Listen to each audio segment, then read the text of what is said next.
Good morning, students. Now, today, my lecture, that is, we have to calculate the deflection and slope by using the strain energy method, right? तो इससे पहले हमने तीनों methods किए हैं slope और deflection को फाइंड आउट करने के लिए। जो हमारा फर्स्ट मेथड था, that is your double integration method, and by using that method we just calculate the slope and deflection. Second one is your this Macaulay's method, and that is also used for deflection, for finding the deflection and slope of the particular beam.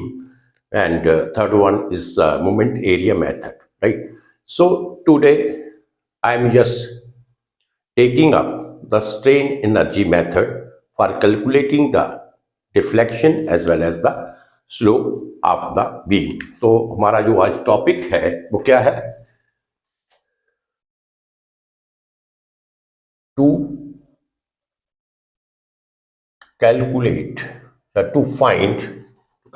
The slope and deflection while using the strain energy method, right? So strain energy method, you can say this is very important one, and the problems which are difficult to calculate by using the Macaulay's method, moment area method. What this method is very easy, and you can calculate all types of the problems, even the problem of the frames also, where the different number of members are there, and you can use this method. So इस method को आप समझने की कोशिश करें, right? कि what is the strain energy method? तो सबसे पहले what is their strain energy? आप जहां पे देखें तो this is written as strain energy method. So first we must know that how we will calculate the strain energy in a beam, right, under the different loading conditions. So strain energy क्या है, और पहले हमें इसे strain energy को इसके बारे में समझेंगे, that how we will calculate this strain energy in the different loading condition, right? तो अगर मैं strain energy की बात करूं तो strain energy जो है in case of actual loading condition, अगर actual loading condition हो तो in case of actual loading condition, suppose this is your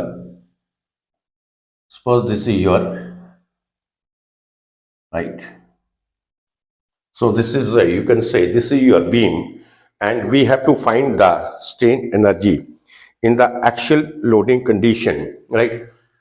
तो जहां पे this is your bar, I am just taking the bar here. तो ये actual loading conditions हैं, suppose W here, right? So this is the P रख लेते हैं. So actual loading condition is P.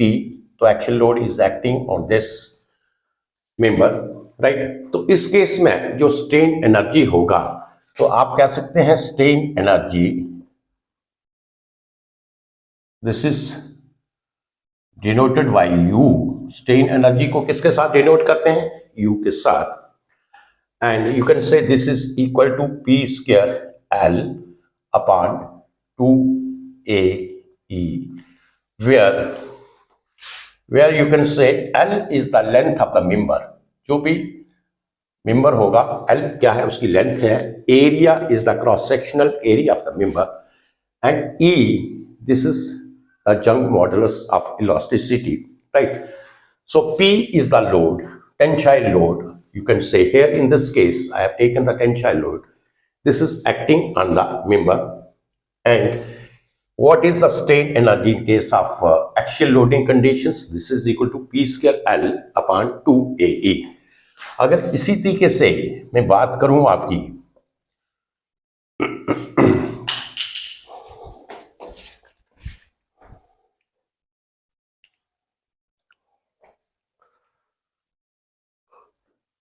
तो स्ट्रेन एनर्जी, अगर strain energy due to torsion, अगर torsion act करता है, लोडिंग कंडीशन क्या है? टॉर्शनल है, strain energy due to torsional, this is equal to T square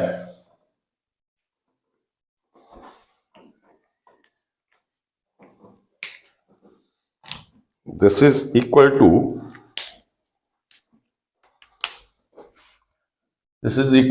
T square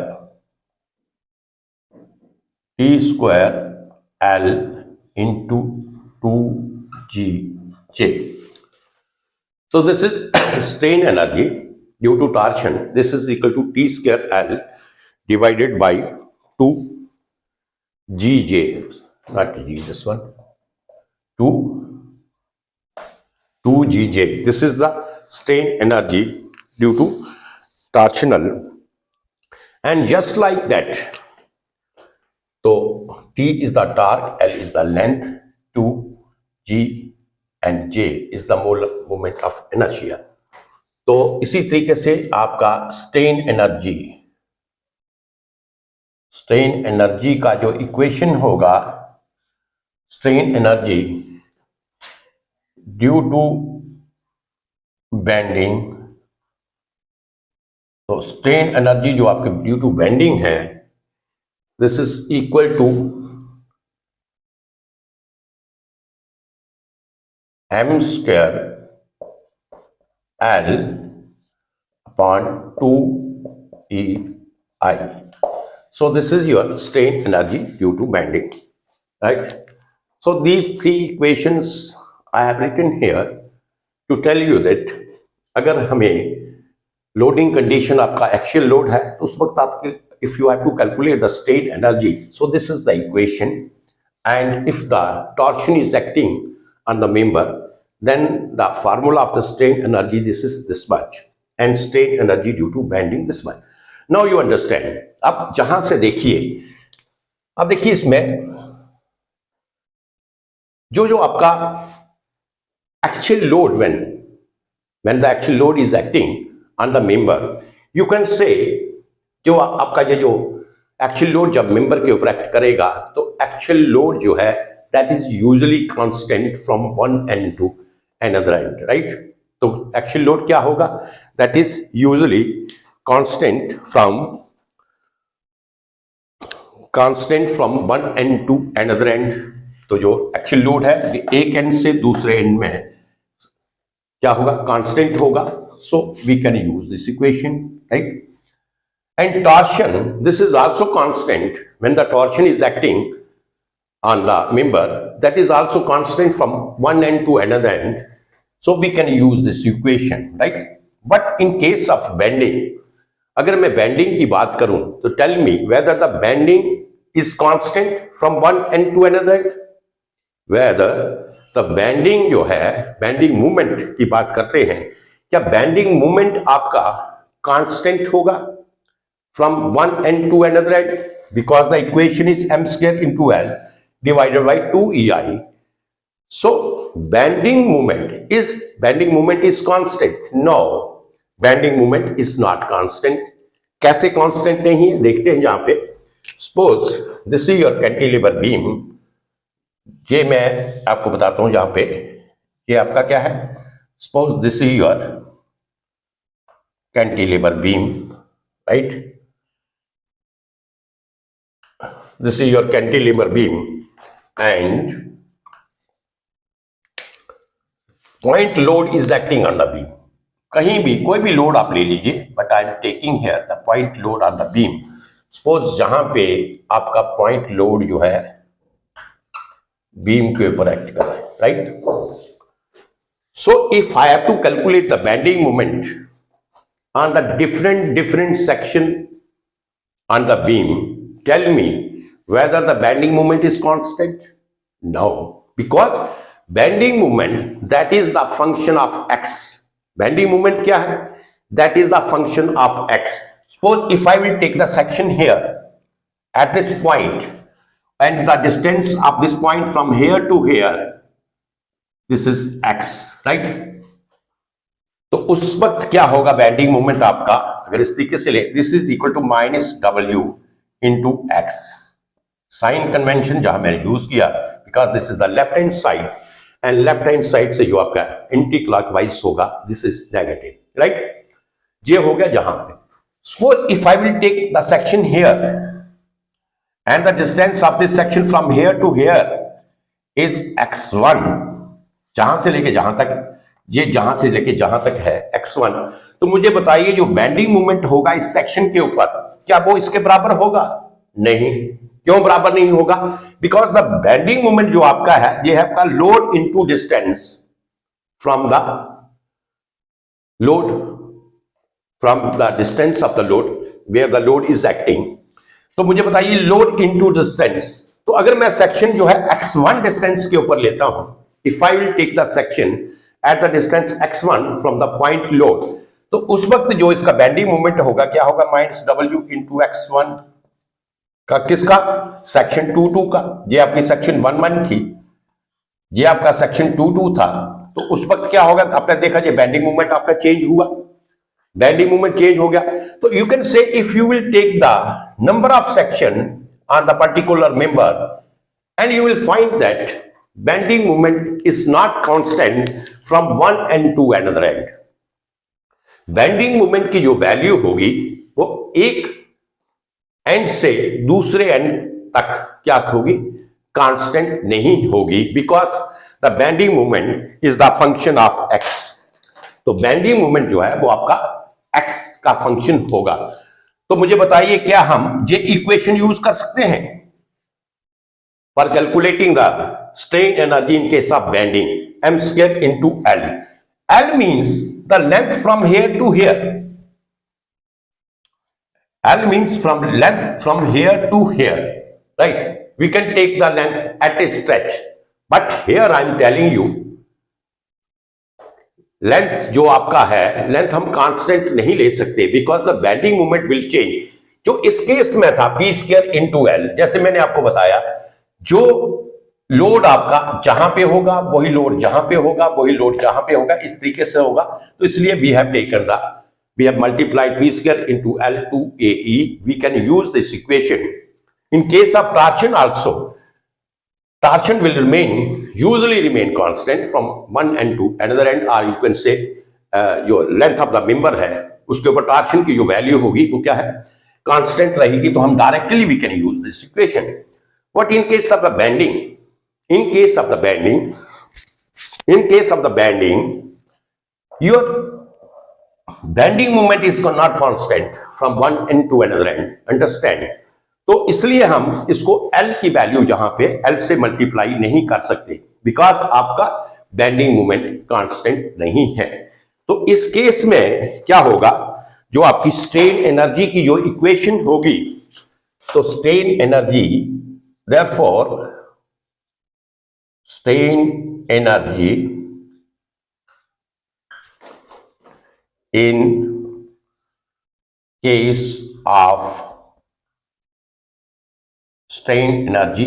of bending, right? तो strain energy in case of bending, strain energy को U के साथ डिनोट करते हैं. ये क्या होगा? M square. हम क्या करेंगे? एक ds छोटी स्टेप लेंगे, उसका बेंडिंग मोमेंट निकालेंगे. M square into dx divided by 2EI. तो इसमें जो लिमिट होगी, लिमिट क्या होगी? 0 से L. इफ जहां पे this is 0 and this if the length of this, ये जो आपकी इसकी लेंथ है वो क्या है? L है. तो अगर हमें स्ट्रेन एनर्जी कैलकुलेट करनी है तो ये जो लिमिट होगी ये आपकी 0 से L, and we will use this relation. Now you understand. Now you understand that why we are not using this relation, because your bending moment is not constant. That is the function of x, or you can say that will change as the x will change, as the value of the x will change. If I will take section here, bending moment is different. If I will take section here, the bending moment is different. If I will take section here, the bending moment is different. So you can say that in this case, I cannot take L as a constant here, because the bending moment that will vary at different lengths. ठीक है, at different length bending moment vary करेगा. तो जो bending moment की जहां पे strain energy की जो इक्वेशन होगी, we will use this equation m² into dx divided by 2ei, right. तो जे था, क्योंकि जब हमें first we have to calculate the slope and the deflection by using the strain energy method. तो मीन्स ये है कि हमें क्या करना पड़ेगा, पहले मेंबर के ऊपर स्ट्रेन एनर्जी उसकी कैलकुलेट करनी पड़ेगी. यू अंडरस्टैंड, जो मेंबर की होगी वो हमें स्ट्रेन एनर्जी कैलकुलेट करनी पड़ेगी, और फिर जो है स्ट्रेन एनर्जी कैलकुलेट करके we will by using the Castigliano theorems we will calculate the deflection and slope of the member और बीम. तो आज जो मेरा लेक्चर है वो आपको मैं डिफरेंट लोडिंग कंडीशंस के ऊपर फर्स्ट आपको ये बताऊंगा कि how we will calculate the strain energy, and then next lecture के ऊपर how we will use the strain energy for finding the slope and the deflection of the beam. You understand. So this is, जहां तक आपको समझ आ गया कि कोई भी मेंबर है अगर उसके ऊपर कोई फोर्स एक्ट करती है तो डेफिनेटली क्या होगा, उसमें स्ट्रेन एनर्जी प्रोड्यूस होगी. यू अंडरस्टैंड, स्ट्रेन एनर्जी उसमें डेवलप होगी. तो हमें डिफरेंट लोडिंग कंडीशंस के ऊपर हमें स्ट्रेन एनर्जी का फार्मूला मालूम है. अगर उसके ऊपर एक्शियल लोड एक्ट करता है तो हमारा स्ट्रेन एनर्जी का फार्मूला है p² L divided by 2ae. And if there is a torsion, we know the formula of the strain energy. This is T² L divided by 2Ej. And just like this, in case of the bending, we have find out that the strain energy in case of bending, this is equal to m² dx divided by 2ei. You understand?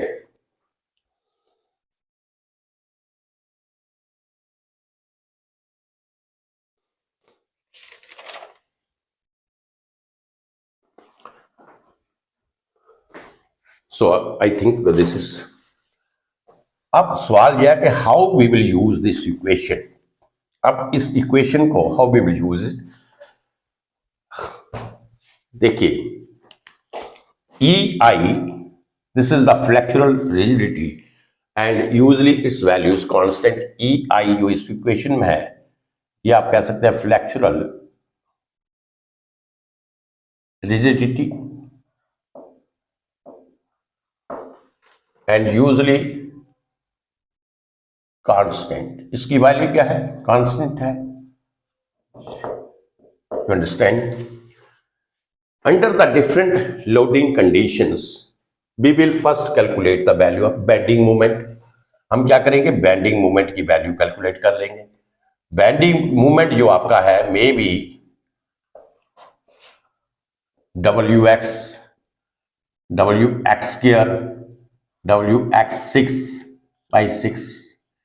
तो इस तरीके से जो आपका bending moment की जो equation होगी वो हम usually we will calculate the bending moment equation. तो इस तरीके से हम हमारी बेंडिंग मोमेंट की इक्वेशंस जो है हम यूज करेंगे, राइट.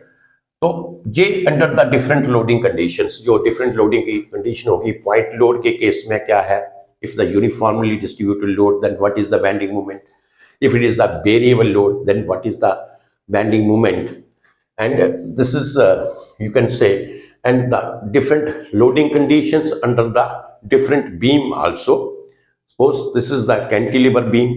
उस केस में हमें निकालना क्या है, हमारा मेन एम क्या है कि चाहे वो कैंटिलीवर बीम है, चाहे वो सिंपली सपोर्टेड बीम है, चाहे unsymmetrical loading simply supported beam है, हमारा फर्स्ट फंडा है, हमारा फर्स्ट मेथड है that we have to calculate the bending moment first. हमें बेंडिंग मोमेंट उसका निकालना है और उसके बाद जो हमें ये लिमिट्स जो लेनी है that depend upon the value of the x, कि एक्स की वैल्यू कहां से कहां तक आप ले रहे हैं, सो दैट की लिमिट जो है वो वहां से होगी। तो इस चीज को समझने के लिए, प्रैक्टिकल एग्जांपल को समझने के लिए हम एक सॉल्व करते हैं एक प्रॉब्लम को, जिसमें आपको ये सारा क्लियर हो जाएगा। You understand?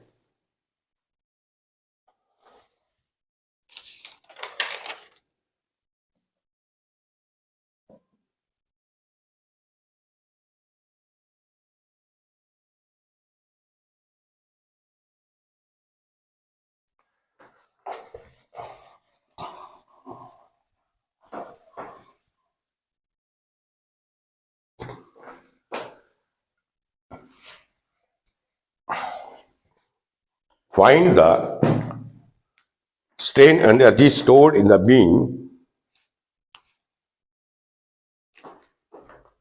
ये क्वेश्चन है, find the strain energy, find the strain energy stored in the beam assuming flexural rigidity, that is EI is constant.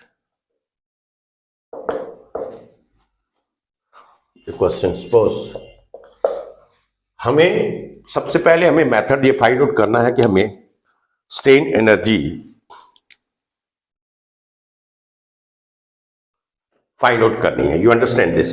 तो देखिए, ये समझते हैं कि किस तरीके से करेंगे। Suppose this is your beam,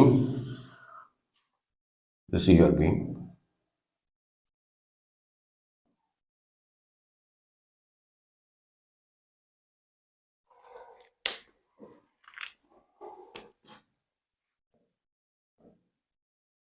so this is your cantilever beam where the one end is fixed and at the other end the load W is acting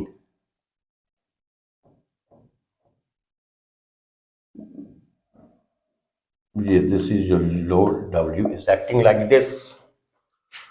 ये जो आपका डिस्टेंस है from here to here is L, this point is A and this point is B, right? So we have to calculate the strain energy here। हमें क्या find out करना है? We have to find out the U means strain energy in this loading condition। जी आपकी क्या loading condition है इसमें? Loading condition is this is the cantilever beam and the point load W is acting at the end of the beam, you can say, or you can say at the free end the point load is acting and we have to calculate the strain energy। पहले हमें जो आज मेरा lecture है ये हमें ये सीखना है कि हमें strain energy under the different loading conditions में किस तरीके से हम कैलकुलेट कर सकते हैं। लुक हियर, तो हमें क्या करना है? सबसे पहले हमारा जो स्ट्रेन एनर्जी का फार्मूला था वो क्या है?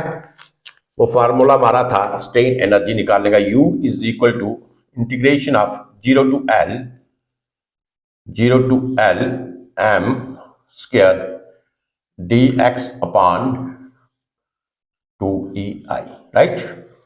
This is your relation for calculating the strain energy। अब देखिए, it means that first we have to find out the bending moment. हमें क्या निकालना है? हमें m की value, first we need the value of m। हमें m की वैल्यू चाहिए, तो आप क्या करें?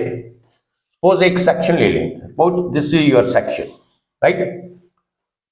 Eight the distance x from the load W, if you are calculating the, understand this point, if you are calculating the bending moment from the left, ये आपका left हो गया, if you are calculating the bending moment from the left, then you have to take the section from the left, right? तो अगर आप left से bending moment ले रहे हैं तो सेक्शन भी आपको कहां से लेना होगा, लेफ्ट से लेना होगा। और इन case of this cantilever beam हम एक एंड से ही बेंडिंग मोमेंट को कैलकुलेट करते हैं, and that is the free and, जहां से हम बेंडिंग मोमेंट कैलकुलेट करेंगे, क्योंकि जहां से बेंडिंग मोमेंट कैलकुलेट करने के लिए first then we have to find out the reactions. So this is the easy way, and the mostly in case of the cantilever beam we calculate the bending moment from the free end, that is from the left hand side, right. तो distance जो x की value है वो हम क्या करेंगे, left hand side से लेंगे। This is your first step to calculate the bending moment. तो आपने क्या किया, take distance x from the point A, right. ये जो first you will consider the section, suppose this is your section 1 और आपने इसका distance, this is at the distance of x from the A side, you understand? Now therefore अगर bending moment की बात करूं मैं तो so this is equal to minus W into X, right? So this is equal to minus W into X because from the left hand side this is anti-clockwise, movement is anti-clockwise, and from the left hand side according to the sign convention what we do, we take the negative sign, right? You understand? But in case of the strain energy we are calculating here, there is no need to focus on the sign here. There is no need to focus on the sign. Means only you have to take the magnitude.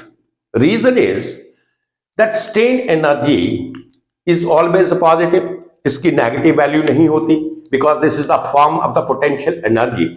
और जो strain energy है वो हमेशा positive लेते हैं, whether it is having the negative sign और positive sign. देख लीजिए यहाँ पे सपोज जहां पे मैंने कैलकुलेट की m की value minus W into x, तो जहां पे जब पुट करेंगे m स्क्वायर तो ये नेगेटिव पॉजिटिव हो जाएगा, राइट।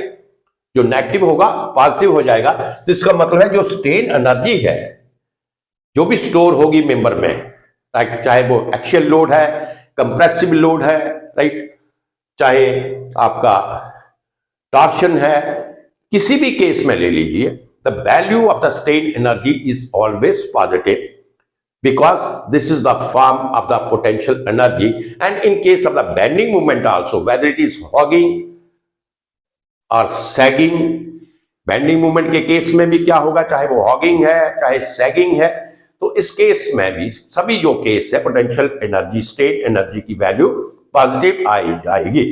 तो आपको इतना फोकस करने की जरूरत नहीं है। You can write m is equal to W into X also. So I don't think that there is any problem here.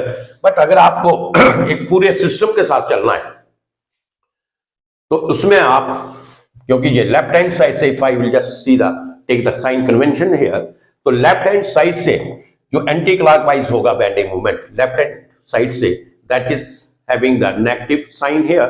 So I have taken the negative sign, right? Your first part is over. और इसमें भी ये आपको भी clear हो गया कि इसमें पॉजिटिव साइन और नेगेटिव साइन की कोई वैल्यू का महत्व नहीं है, इंपॉर्टेंस नहीं है। Reason is that strain energy is always positive and that is the form of the potential energy.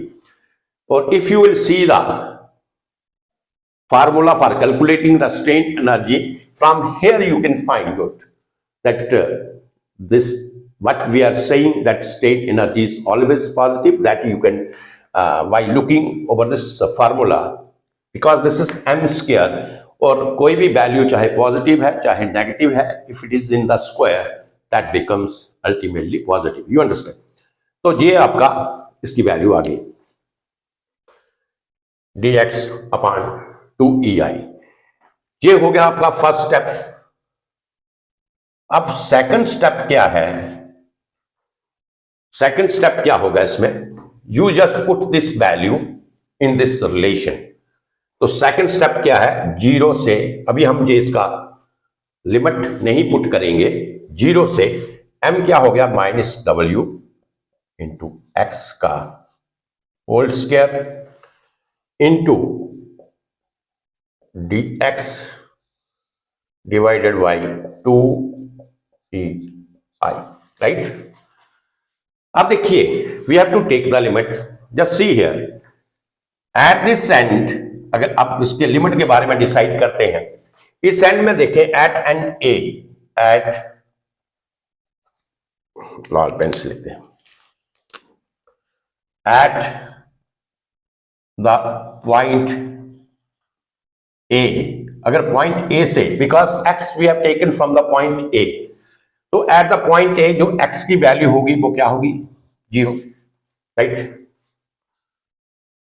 तो हम बेंडिंग मोमेंट जो कैलकुलेट कर रहे हैं, ये M A B bending moment from A to B, we have taken the section, तो bending moment जो है ए टू बी क्या आएगा, बिकॉज ये जो आपका माइनस w इंटू एक्स है, this is bending moment up to this section, but we have to calculate the bending moment जहां फ्रॉम ए टू बी, तो जहां पे अगर बी एट पॉइंट बी जो है, एट पॉइंट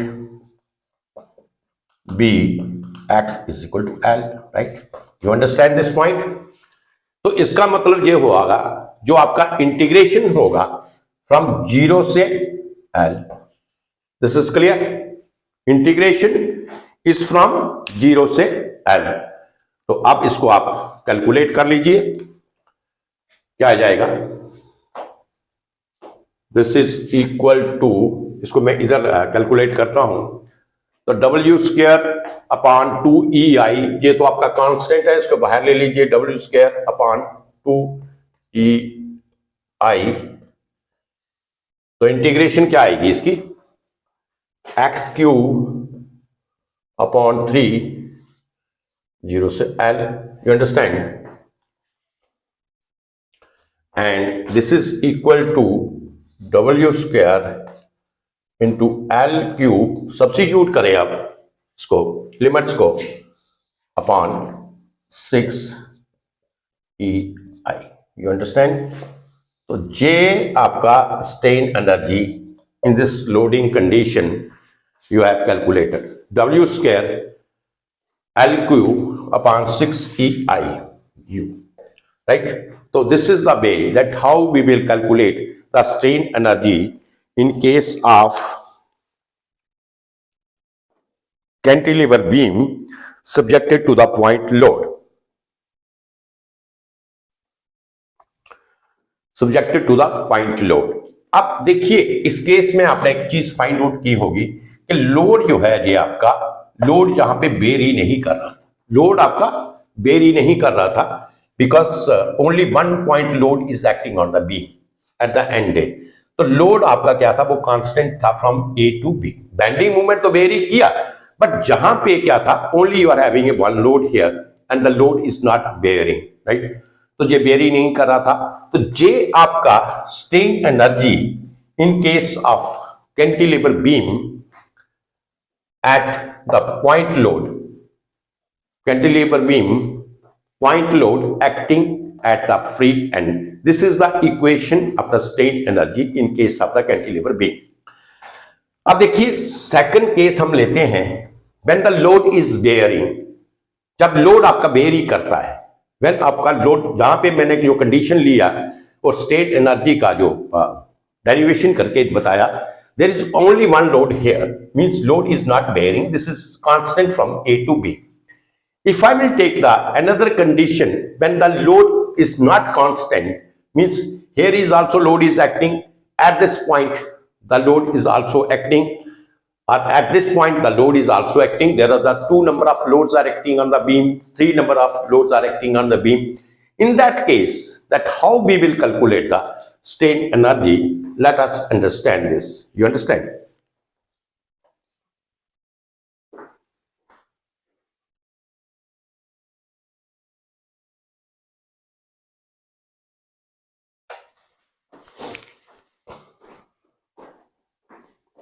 अच्छा, अब देखिए ये हो गया आपका सेकंड, जैसे मैंने आपको बताया कि अब हम एक क्वेश्चन लेंगे जब आपकी लोड आपका जो है वो वेरी करेगा। इस केस में लोड आपका कांस्टेंट था, तो इस केस में find the strain energy stored in the beam assuming flexural rigidity is equal to EI, right. तो अब सेकंड केस में क्या करेंगे, हम एक इक्वेशन लेते हैं। We will write down the equation here. This is sorry, एक बीम लेंगे, this is your beam, right. तो एक लोड आपका, one load is acting here,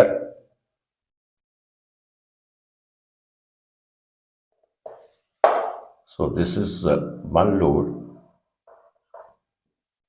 W, and here is the, yes, here is the second load 2W। जहां से लेके जहां तक जो डिस्टेंस है आई विल टेक L, और जहां से लेके जहां तक जो डिस्टेंस है this is also equal to L, right. This is also equal to L। So this is the loading condition. In this case, this is also one cantilever beam. Here, the two loads are acting at some different point on the beam. तो ये आप कर लीजिए, इसको आप A कर लीजिए, and this point B, ये आपका B हो गया, and this point is C. So the load is acting at the different point. Load W is acting at the free end, means at the point A. Load 2W is acting at the point B, और इन दोनों का जो distance from A to B and B to C I have taken, this is equal to L। तो जहां पे आपने देखा कि पहला जो केस मैंने किया था वहां पे एक सिंगल लोड फ्री एंड के ऊपर एक्ट कर रहा था, right. So you can say at that time the load was not bearing there, load was not changing, that is constant from at this end to this end. But here you have seen that load is changing, or load is varying here. So there is the load W at point A, and there the load 2W at the point B. So अब क्या है, procedure is same, or everything is same, procedure is same. Only to calculate the bending moment equation, we have to calculate the bending moment equation from A to B and the bending moment equation from B to C। हमें bending moment equation A से B तक लेना होगा, और bending moment equation we have to take from the B C, bending moment equation from B to C, और तब हम इनको दोनों को ऐड करेंगे and we will find the total bending moment. You understand. तो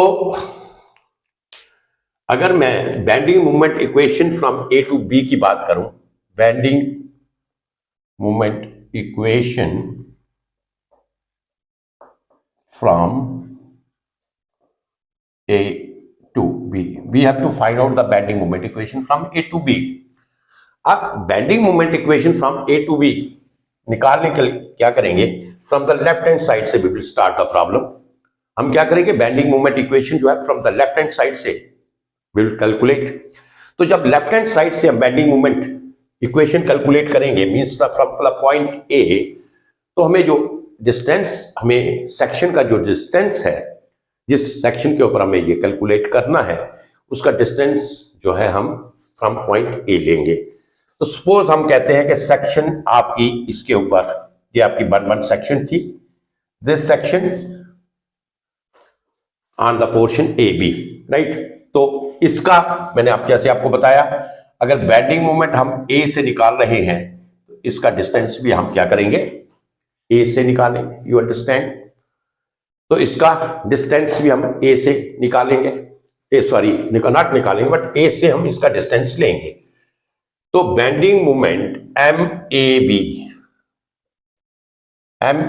क्या आएगा, बेंडिंग मोमेंट आपका क्या आएगा, that is -W into x, right. Means bending moment A B on the section x क्या आएगा,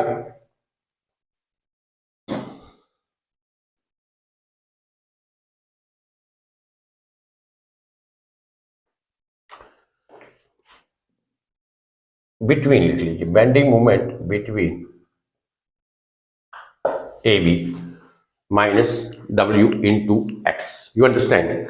नाउ अब इसका बेंडिंग मोमेंट क्या आएगा? Between minus W into L and now the limit of this.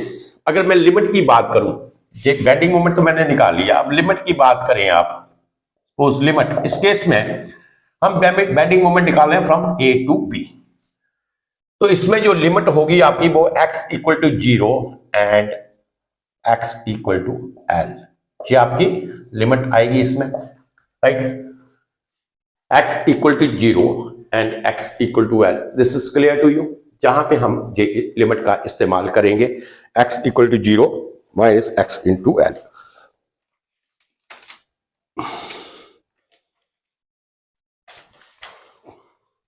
तो ये आ गया फर्स्ट केस। अब सेकंड हमें क्या फाइंड आउट करना है? कि बाद में पहले हम ये दोनों इनका बेंडिंग मोमेंट निकाल लेंगे, उसके बाद हम ये जो स्ट्रेन एनर्जी का फार्मूला है then we can use right separately and then we add it. You understand? अगर मैं आप BC, अब हमें जो है वो BC के ऊपर MBC हमें निकालना होगा, राइट? MBC, right? हमें MBC निकालने के लिए क्या करेंगे? देखिए, इसमें भी हम क्या करेंगे, एक सेक्शन ले लेंगे। Suppose I will take section here, right? Section हम जहां से लेते हैं, राइट?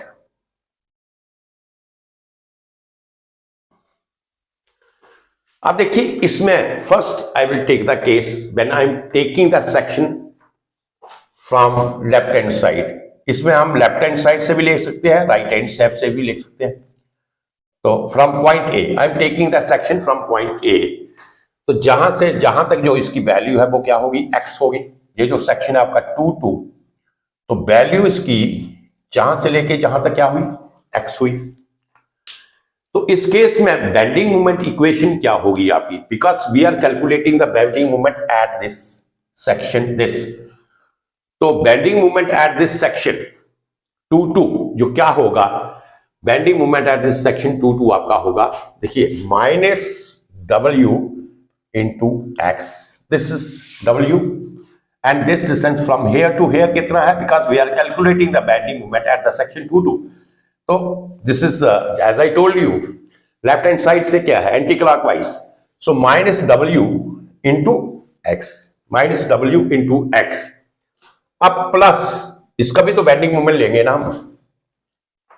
अब 2W देखिए, 2W आपका कहां पे कर रहे हैं? L के ऊपर, जहां से लेके जहां तक डिस्टेंस कितना है टोटल? x।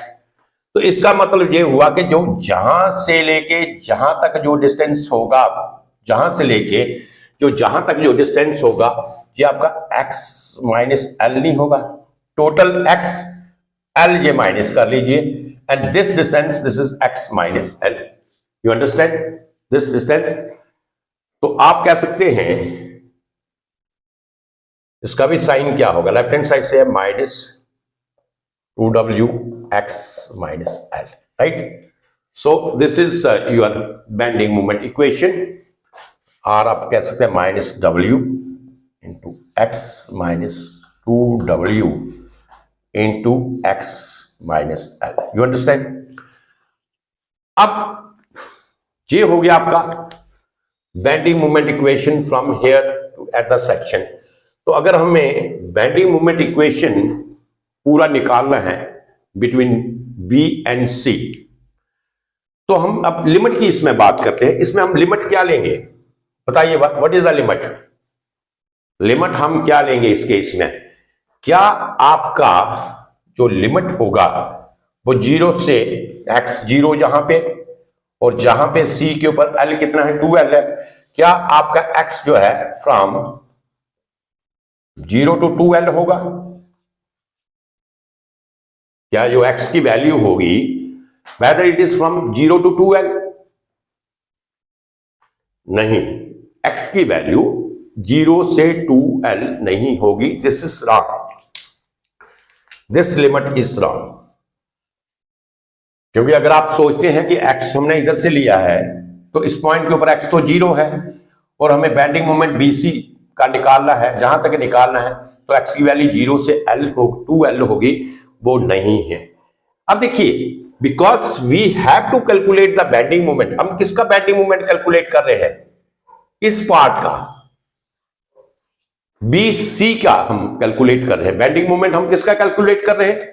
तो BC का कैलकुलेट कर रहे हैं। तो इसलिए जो वैल्यू होगी x की, वो क्या होगी? फ्रॉम B से होगी। कहां से होगी? B से होगी, ना कि A से होगी। हम पूरी बीम का थोड़ी ले रहे हैं जहां पे। We are not calculating the bending moment of entire beam, we are just calculating the bending moment from B to C। So in this case जो आपका x की जो वैल्यू होगी, वो x की जो वैल्यू होगी that is L to 2L। ये आपको याद रखना है। तो x की वैल्यू इसमें क्या होगी? L to 2L। और ये आपकी आगे इक्वेशन, इसको आप नोट कर लीजिए। ये आपकी आगे इक्वेशन, राइट? अच्छा, सेकंड केस, इस वक्त जो मैंने x की वैल्यू ली थी, वो ली थी इस एंड से, राइट? तो अगर मैं जो x की वैल्यू है, सपोज इसको थोड़ा मिटा लेते हैं ऊपर वाले को, इसको मिटा लें। अब देखिए, अगर मैं कहता हूं कि x की वैल्यू, सपोज ये आपकी बीम है,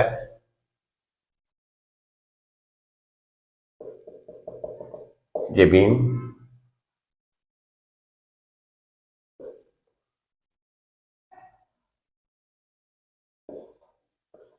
राइट, ये W, राइट। अगर मैं सेकंड केस की बात करूं, राइट, मैंने जैसे आपको बताया कि x की वैल्यू आप जहां से भी ले सकते हो। जब आप इस सेक्शन को फाइंड आउट करेंगे, मैं इस सेक्शन की बात कर रहा हूं, इस सेक्शन की बात नहीं कर रहा, फर्स्ट सेक्शन की। सेकंड सेक्शन को वी आर डिस्कसिंग। ये आपकी सेक्शन है 2-2 and we have to find out the bending moment of this BC। एक कंडीशन आपको, ये पहली कंडीशन मैंने दे दी कि x की वैल्यू फ्रॉम आपने इस एंड से जहां तक ले ली, लेफ्ट हैंड साइड से ही। और ये जो आपकी इक्वेशन बनी, ये आपकी केस फर्स्ट के केस में बनी कि अगर हम x की वैल्यू हम लेफ्ट साइड से लेते हैं फ्रॉम दिस पॉइंट, तब हमारी इक्वेशन ये होगी, राइट? सेकंड जो है कि हम x की वैल्यू इधर से भी तो ले सकते हैं, फ्रॉम B से, यहां से लेके जहां तक we can calculate the value of, we can take the value of x फ्रॉम B to C। Now just see what is the difference. In both the cases you will get the same strain energy after calculating the things, right? But here what is the simplification you will get? अब देखिए, अगर मैं जहां से from B से x की value लेता हूं, फ्रॉम B to this, ये सेक्शन जो है एट x डिस्टेंस है, के ऊपर है, तो if I will calculate the bending movement, second case की बात कर रहा हूं मैं, केस सेकंड, अगर मैं बेंडिंग मूवमेंट आपका निकालना है, किसका? MBC की बात करता हूं मैं, राइट? तो जहां पे बेंडिंग मूवमेंट अगर मैंने निकालना है, तो क्या करेंगे? -W इनटू, अब देखिए कहां गया ये, yes, from here to here, जहां से लेके जहां तक क्या है, ये वैल्यू है L, जहां से लेके जहां तक कितना है, क्या वैल्यू है? L। और जहां से लेके जहां तक कितना हो गया? X।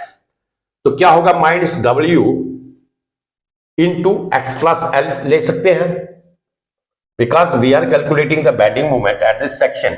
And what is the distance of this section from this load? कितना है?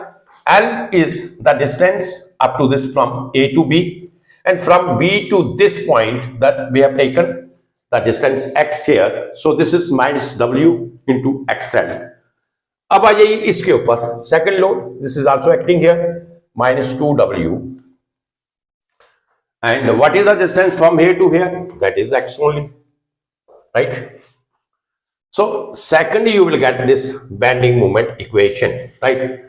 तो सेकंड जो आपको मिलेगी वो क्या मिलेगी? ये बेंडिंग मूवमेंट इक्वेशन मिलेगी। और अगर आप इन दोनों को सॉल्व करते हैं, देखिए अगर मैं केस फर्स्ट वाली सॉल्व करता हूं तो आएगा minus W into x minus 2wx plus 2wl, right. तो minus wx and minus 2wx, this is minus 3wx, ये कितना आ गया minus 3wx minus 3wx plus 2wl square, sorry 2wl, ये हो गया पहले का, तो केस फर्स्ट का। अगर केस सेकंड का मैं सॉल्व करता हूं, इस इक्वेशन को सॉल्व करता हूं केस सेकंड को, तो आपको कौन सी इक्वेशन मिलेगी इसमें, कर लीजिए minus wx, this is equal to क्या आएगा ये equation, minus w into x minus w into L minus 2w into X. So minus w into x and minus 2w into x means minus 3w into x minus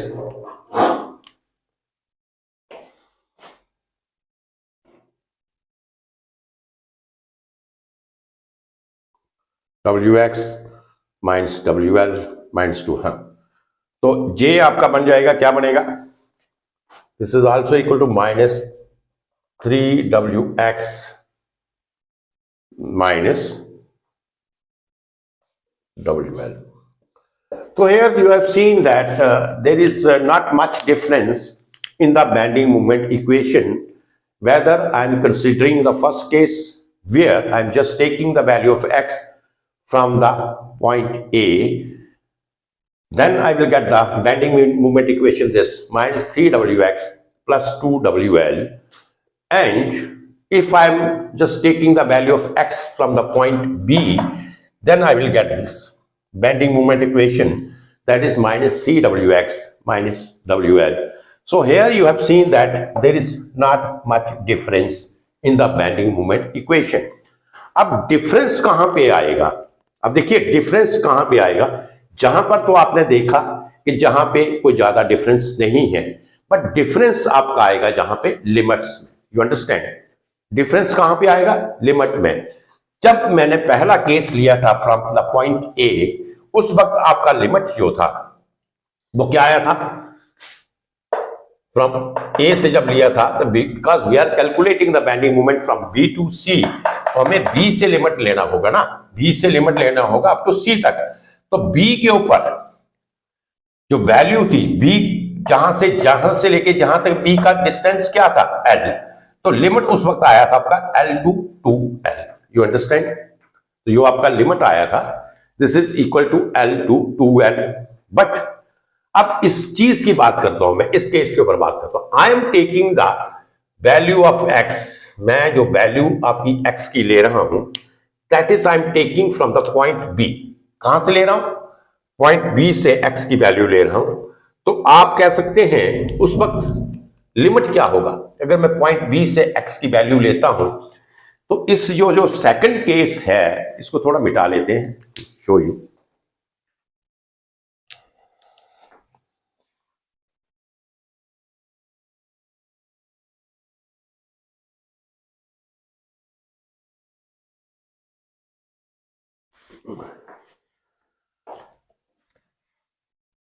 इसको नीचे हुई equations को रहने देते हैं।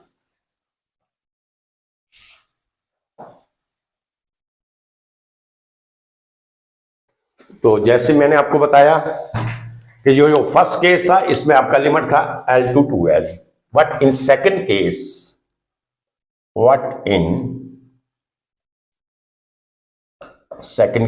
राइट, अगर second case की बात करूं, so I am taking the value of x from here, तो you can say x is equal to 0, right, sorry, L is equal to, जो लिमिट होगा वो क्या होगा, x आपका क्या होगा, ये इस पॉइंट के ऊपर 0 है, और इस पॉइंट के ऊपर अगर जहां 0 है और जहां पे क्या है, L है, 0 and L, so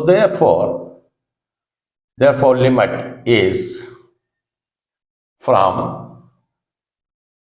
0 to L, you understand। तो लिमिट क्या होगा यहां पे, 0 से L होगा। You understand this? तो जो आपको जहां पे लिमिट मिलेगा वो क्या होगा, 0 से L आपको लिमिट मिलेगा। नाउ अब आ जाइए स्ट्रेन एनर्जी। तो टोटल जो स्ट्रेन एनर्जी होगा U,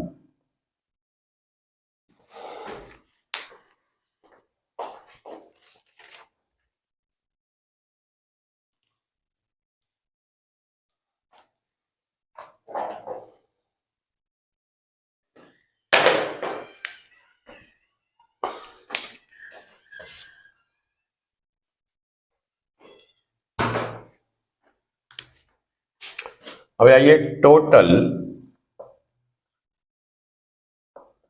strain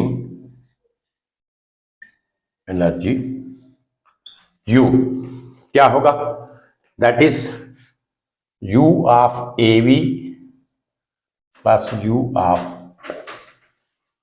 BC।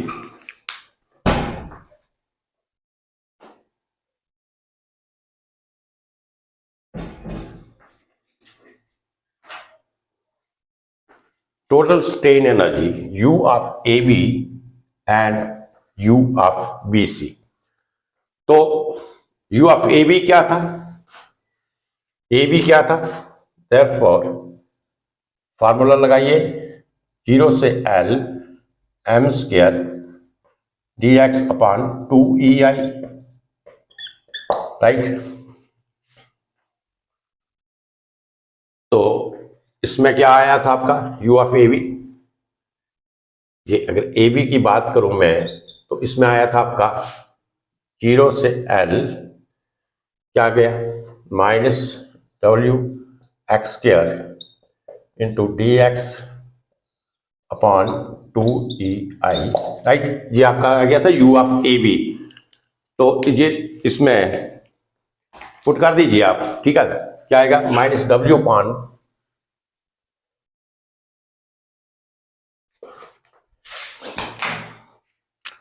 so therefore U is equal to minus W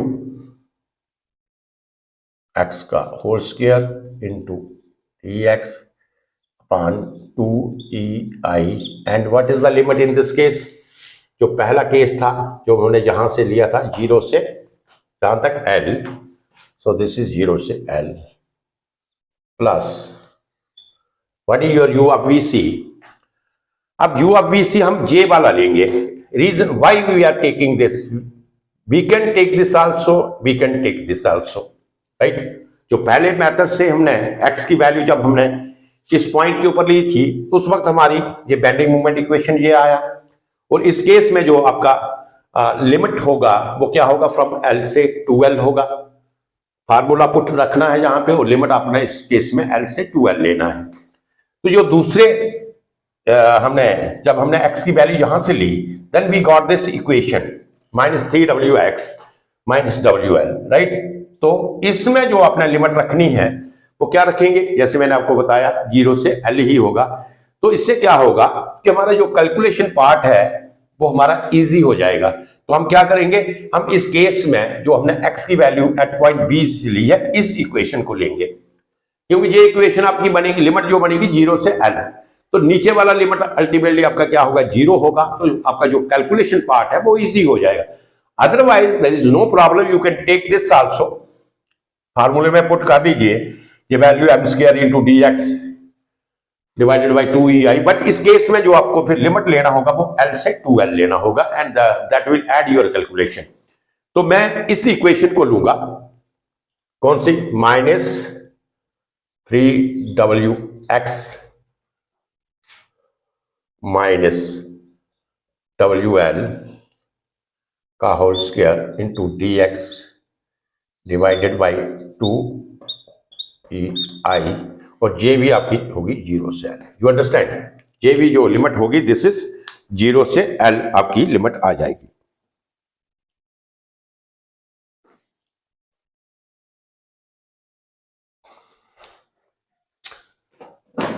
आप इसको कैलकुलेशंस कर लेते हैं, सिंप्लीफाई कर लेते हैं।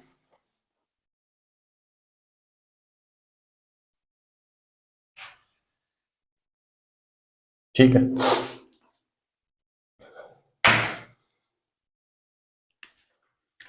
तो जो पहले का था ये तो हमने अभी पहले भी निकाल लिया है। ये क्या आएगा, W square into L cube upon 6 EI, right. इसका इंटीग्रेशन करके लिमिट हमने क्रॉस किया। इसको पहले भी मैंने जब सिंगल केस था तो ड्राइव किया, तो ये इक्वेशन आया, स्ट्रेन एनर्जी U1 की वैल्यू है।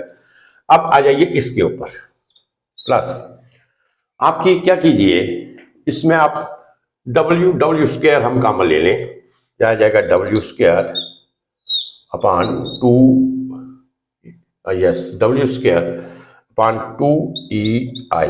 दिस इज आपका जी कॉमन आ गया, because EI is also constant, W is also constant, right. तो जे 0 से L क्या हो गया आपका, -3x माइनस L का whole square, right, into dx। You understand. आप इसको क्या करें, सिंप्लीफाई कर लीजिए आप। तो जे वाला तो यही रहेगा, W square to L cube upon 6EI plus W square upon 2EI integration 0 से L। इसको आप खोल लीजिए। This is your 9x square plus L square plus 6XL, right, dx। You understand. ये मिटा देते हैं।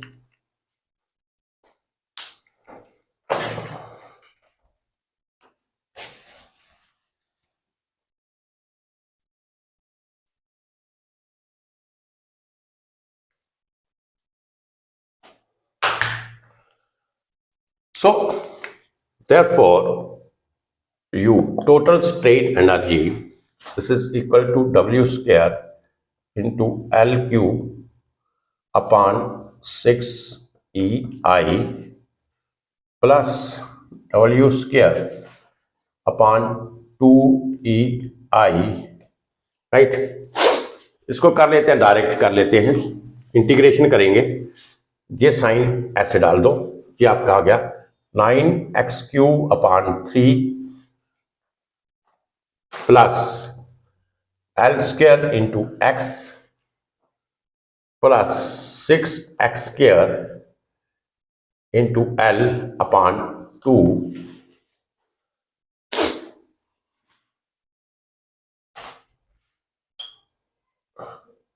0 से L। You understand. सो 3 और 3 कैंसिल हो गया, 3 आ गया यहाँ पे, 2 से J कैंसिल हो गया, 3 आ गया, right. So therefore W is equal to W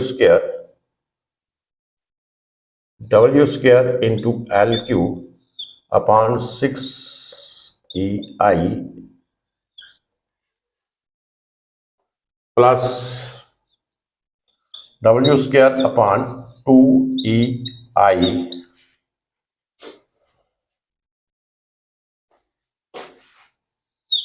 ये हो गया L क्यूब प्लस फिर ये हो गया L क्यूब, ये हो गया 3L क्यूब, हाँ 3L cube plus L cube plus 3L cube, right, yes, 3L cube. ये कितना हो गया, 3 6 1 7L क्यूब। तो U is equal to W square into L cube upon 6EI plus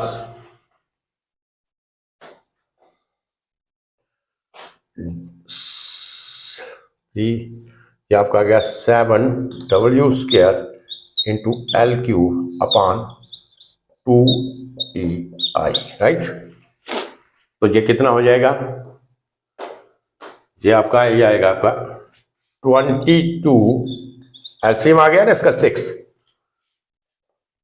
yes, 22 W² into L³ upon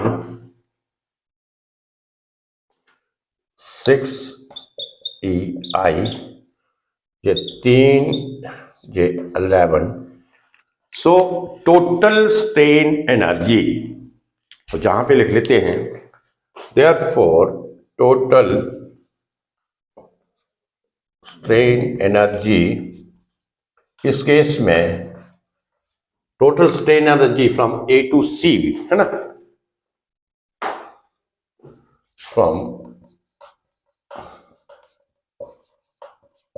total strain energy इसका कितना आया, so that you will get 11 W² L³ upon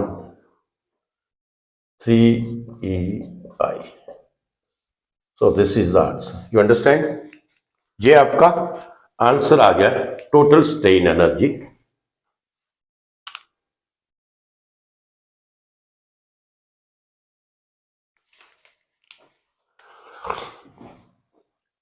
So today we have taken the loading conditions of the cantilever beam, that one load, when the one load is acting on the beam, and when the load is varying, means more than one load, that is 2 load, 3 loads, they are acting on the beam.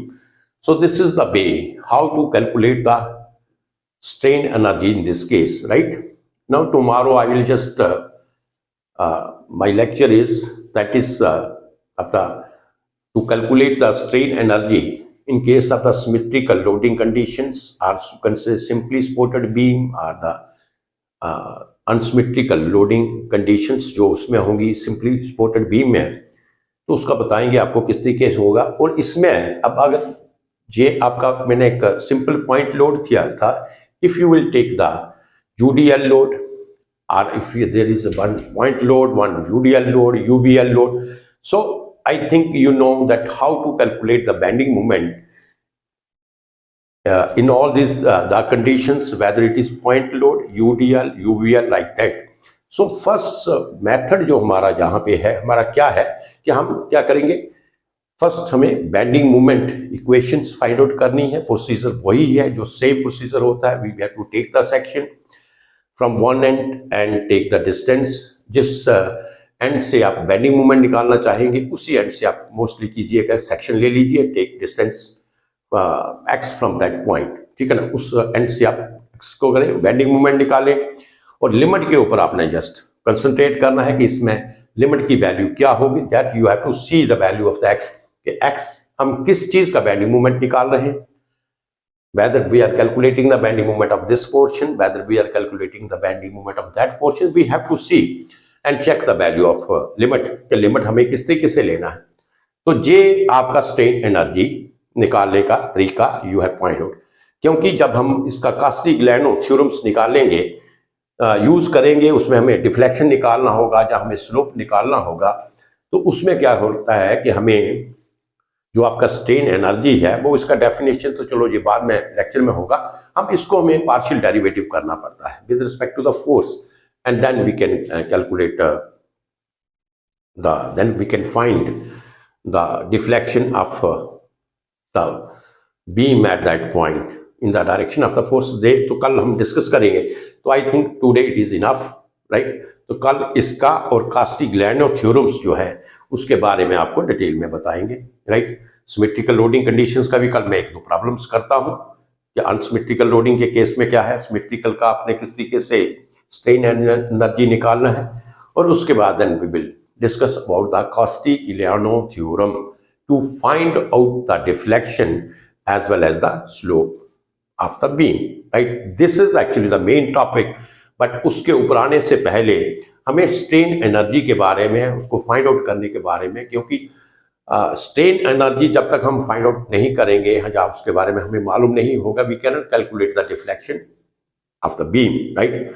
तो ये आपका deflection as well as the slope of the beam. So today this is enough, that is too much, and tomorrow जैसे मैंने आपको बताया इसका जो अगला पार्ट होगा वो हम अगला पार्ट इसका करेंगे। Otherwise I can do right now today, लेकिन ये एक पौना घंटा या 1 घंटे का फिर लेक्चर हो जाएगा, and it is very lengthy, 2 hours, more than that, और you can up to 2 hours. तो इसी लेक्चर को मैंने 2 पार्ट में डिवाइड किया है, सो दैट एक पार्ट को आप एक अच्छे तरीके से पढ़ लें, उसको समझ लें, पूरा कंप्लीट पढ़ें, और उसके बाद जो सेकंड पार्ट इसका होगा, second part of this lecture, वो कल हमें इसको कंटिन्यू करेंगे, right. So thank you very much, thank you.